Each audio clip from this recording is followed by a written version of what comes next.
আচ্ছা, যার যার ভাত নেবার দরকার ওখানে ভাত আছে, এক্সট্রা ভাত ফারানোর মতো নিয়ে নেবে, ঠিক আছে? ভাত পেট পুরে খাবে, তরকারি পেট পুরে খাবে, সমস্যা নেই। প্রথমবারে দেওয়ার পরে যার যা লাগবে ভাত বা তরকারি ওখান থেকে নিতে হবে একাই। ওখানে আছে একটা ভাত পাতিলে আর একটা পাতিলে দিতে আছে তরকারি। হ্যাঁ, খাওয়া শুরু করা দেওয়া বলো, ময়না পাখি বলো।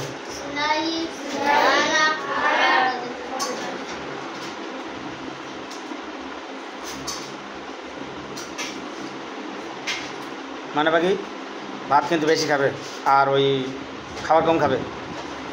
ভাত বেশি না খেলে হবে না, খিদে পাবে আর সমস্যা হবে বেশি খাবার খেলে। আর এই হাসান কোথায়? হাসান, এক প্যাকেট চানাচুর তুই 2 দিনে খেয়েছিস কেন? গরুর মতো জাবনা খাওয়া করেছিস কেন? ভাত বেশি খাবি।